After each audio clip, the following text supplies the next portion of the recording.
And we are not going to stop. I want the world to understand me very clearly. We are not going to stop. It doesn't matter what it takes. It doesn't matter how many lives they extinguish. It doesn't matter the genocidal tendencies they bring with them into our land. We are not going to stop. Everybody listening, everybody watching, everybody remotely interested in justice and peace must understand this. Our destination is freedom, and that very place we're heading to is Biafra. And nobody, no soul on this earth can stop us. Instead of Biafra not to come, we all perish. I want our adversaries, our enemies to understand this very, very clearly. We are not going to retreat, not one iota, not 1 inch, because Biafra must come. Because the hatred have continued to this very day. As I'm speaking and addressing all of you right now, they are still arresting, extrajudicially murdering people in our land, people who are alien to our culture, our way of life, our tradition. They are in our land directing their people to slaughter, to kill without mercy. Unfortunately, those we regard as political leaders have connived with these people to ensure the decimation of their own population.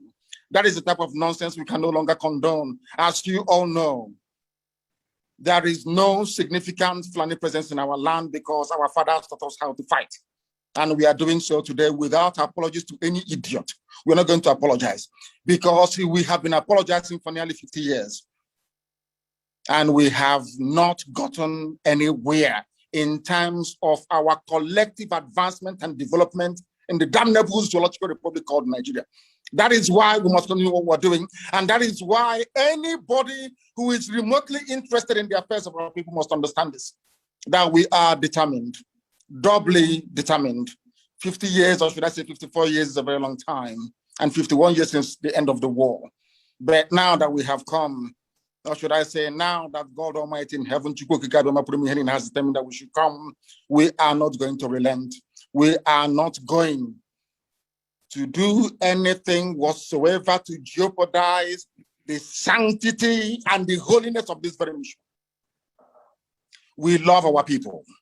We love every ethnic nationality that makes up Nigeria as it is presently constituted. We have no hatred towards anybody. We love peace. We love life. We love the progress of other people.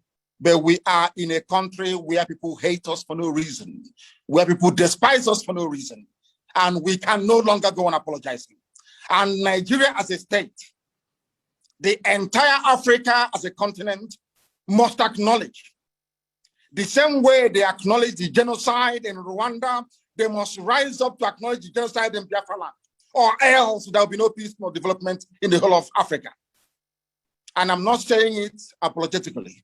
I am stating a fact that ought to be forcefully demanded for. And Biafra itself must be restored for those who have come before us, for their sacrifice, for their courage, for their gallantry and their bravery. It is a very good thing today that one of the co-hosts here is our brother Dele, a man that I cherish and I appreciate very much. And also the very excellent work that Mazi is doing. But let us make this thing very, very clear. We are wronged by the Nigerian state, by every ethnic group in Nigeria. I know that my good friend and brother, Obadiah Mailafia, rang me and apologized a while ago for the role that they played in the massacre of Biafran people, the role that they played in aiding and abating a very unlawful invasion of Biafra land, because all Ojukwu asked for was restructuring. The same thing we're arguing for today. Ojukwu went to Aburi to argue for restructuring. Ojukwu did not go to Aburi to declare any state of Biafra. He never went to Aburi to declare any war. Ojukwu went to Aburi so that all of us in Nigeria, including those from the Middle Belt, from the West, everywhere can have freedom. There's something we're asking for today. They twisted the narratives. They changed our history. They turned it upside down. They made us the villain.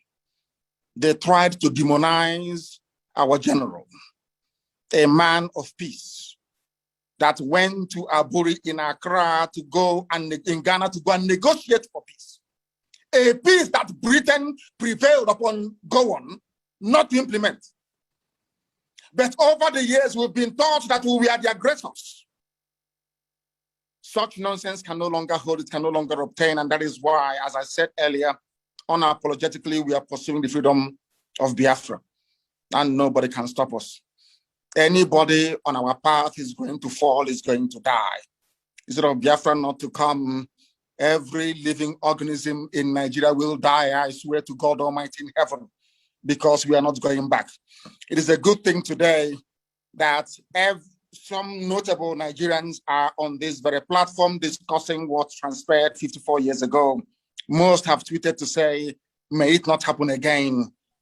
The only way to ensure that this will not happen again is the existence of a free, sovereign Biafran nation. That is the only panacea, nothing more, nothing less.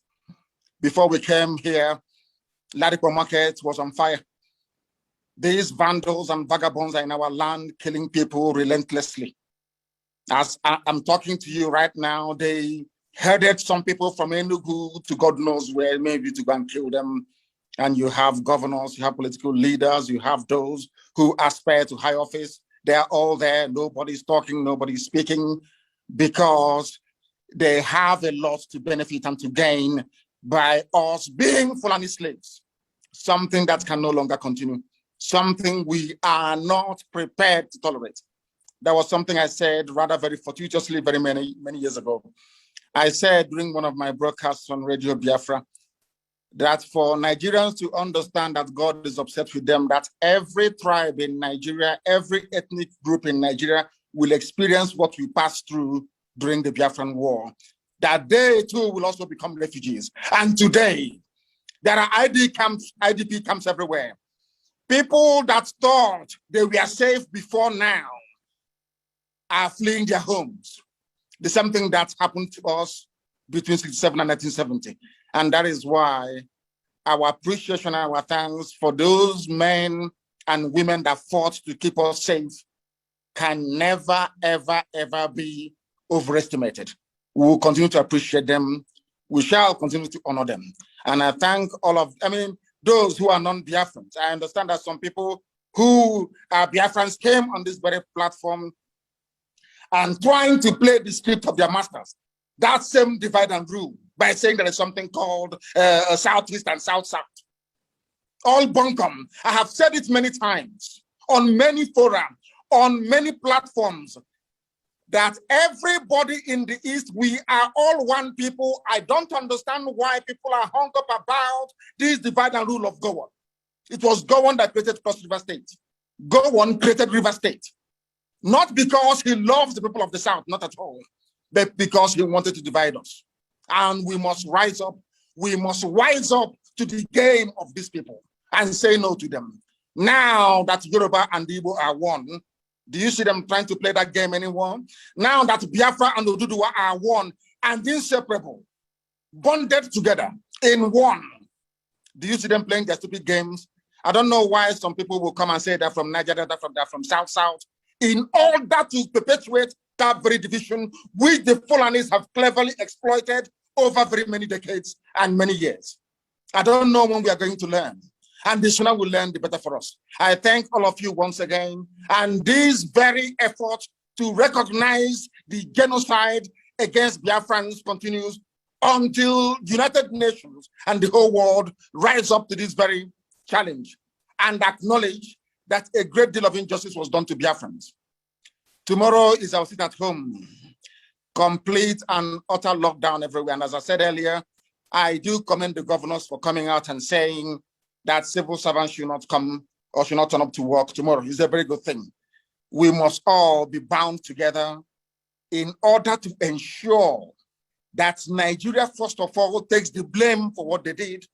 And secondly, that the whole world will rise up to the obligation to the oppressed people and do the very right thing. Once again, I thank you all very much. And my very special thanks to Professor Ejiofor for the very wonderful and sterling work that you're doing, you and your team. Thank you very much. And may Chukwu Kigabe be with all of you. Thank you.